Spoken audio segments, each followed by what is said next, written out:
Hello everyone. So we are going to start the part 6 of the colloidal dispersion. So in this part we are going to study regarding different concepts which are associated with the stability as well as few parameters by using which we can determine the molecular weight of the colloidal particles. So for the first thing, it is the viscosity. So we all know what is viscosity. Viscosity can be defined as the lagging force, right? Viscosity can be defined as the lagging force which affects the motion of a liquid or the resistance offered to the motion of a liquid if we allow to pass a liquid through a pipe or any medium, right? The liquid will have its own forces of motion that may be either external or that force may be either due to the acceleration due to gravity, right? If we allow the liquid to fall in a upside down manner, right? So the thing is that the viscosity, it is the force which actually hinders or which actually reduce the motion of a liquid. So by virtue of the definition, you see viscosity is an expression of the resistance of flow of a system under an applied stress, that is under an applied force. So in this section it is concerned with the flow properties of the dilute colloidal system. So we are going to discuss, or we are going to study the flow properties of dilute colloidal system. So by studying the flow property of the dilute colloidal system, we can determine the molecular weight of the molecules in the dispersed phase. Means we can determine the molecular weight of the colloids in the dispersed phase if we do this study. Moreover, we can determine the shape of the particles in that colloidal system or colloidal dispersion. You see, Einstein equation for the dilute colloidal dispersion. So what is that? As per the equation, we have the colloidal dispersion. It is, the equation is eta is equal to eta naught within bracket 1 plus 2.55. So what is eta and what is eta naught? You see, this is based on the hydrodynamic theory. This whole theory, it is Einstein theory. It is based on the hydrodynamic theory. So in this equation, the eta naught, it is the viscosity of the dispersion medium. I repeat, eta naught, this eta naught, it is the viscosity of the dispersion medium. Whereas this eta, what is this eta? This eta, it is the viscosity of the dispersion medium. It is also the viscosity of the dispersion medium, but when the volume fraction of the colloidal particle present is phi. It is the viscosity of the dispersion medium when the volume fraction of the colloidal particle, I repeat, volume fraction of the colloidal particle present in the dispersion medium, it is phi. Now what is the question? What is the volume fraction? See, it is general simple definition. The volume fraction can be defined as the volume of the particles, number of the particles, or the, you could say, sorry, the volume of the particles in the the volume of the particles which is present in a colloidal system, right?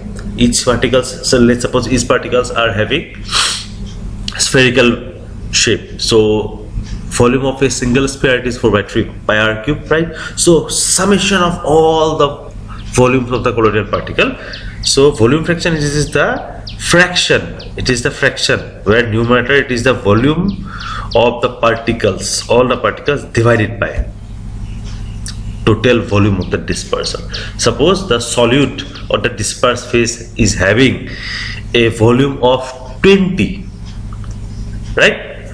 And the dispersion medium, it is having a volume of 100 ml.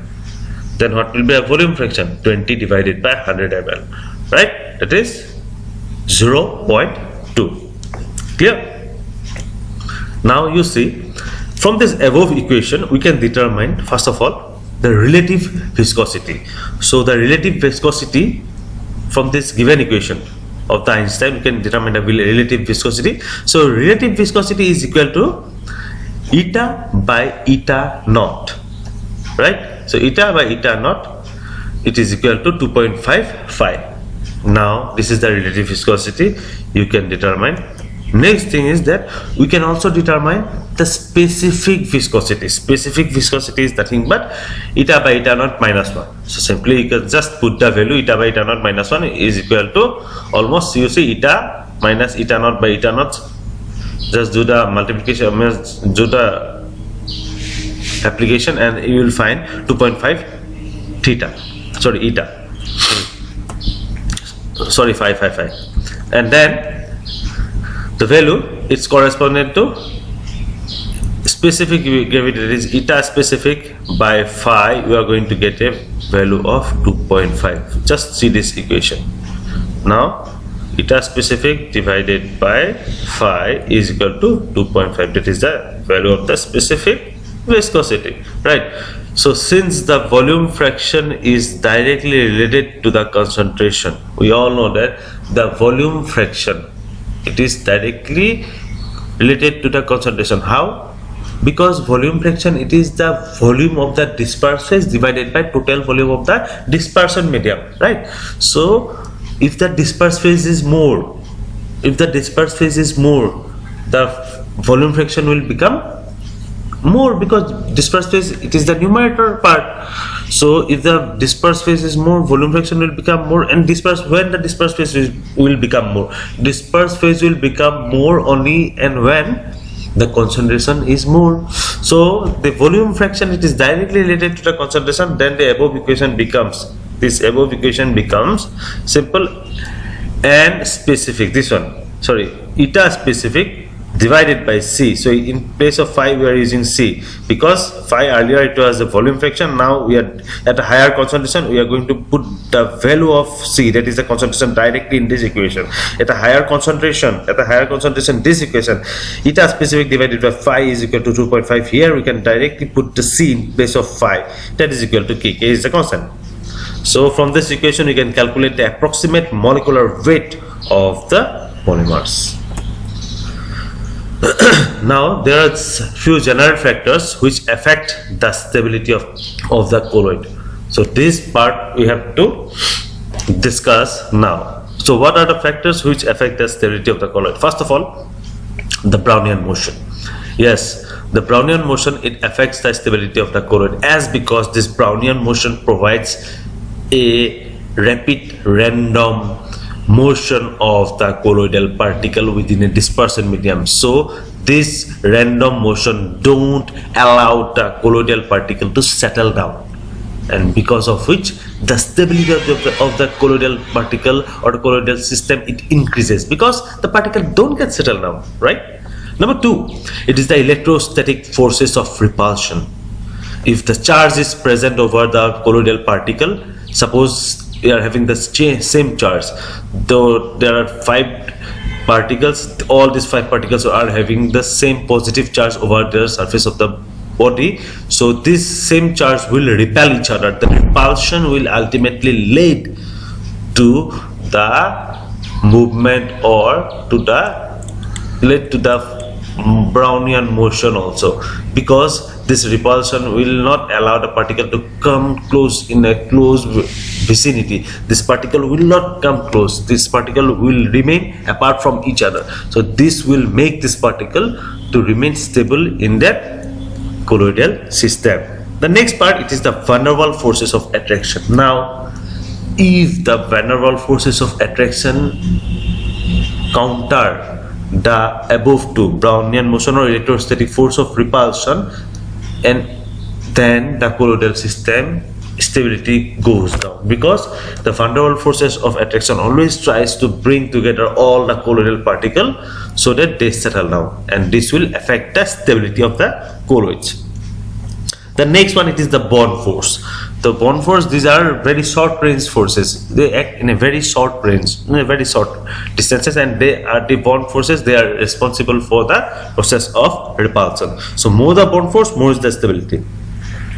The next one, it is the steric forces. So we all know that the steric forces, it depends upon the geometry as well as the conformation at the interface. So these steric forces, they are also applicable, or they also help in the repulsion of the colloidal particle within a colloidal system.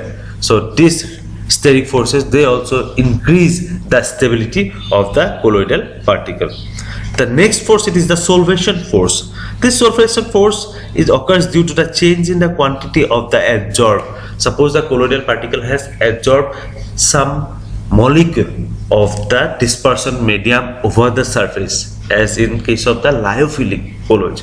So this solvation force, they also affect, if the solvation force, if the molecules they tries to come together, if the solvation forces tries to bring the molecule together, as because the solvating agent or the dispersion medium, if it is covering the upper surface, I repeat, if the solvating medium or the dispersion medium, if it is making a sheath over the upper surface of the colloidal particle, the solvation forces will occur. If the solvation forces tries to bring together all the particles, definitely the stability of the colloidal system will go down. This particle will try to accumulate or agglomerate.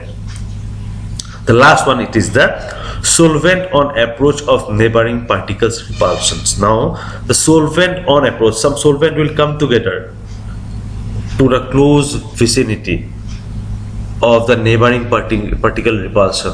So if the solvent tries to agglomerate, if the solvent tries to attract each other, then the forces of repulsion may come down, which ultimately affect the stability, So thank you everyone for your patient sharing. I hope you like the video. If you like the video, just press the like icon. You can share this video and you can subscribe to my channel. Thank you once again.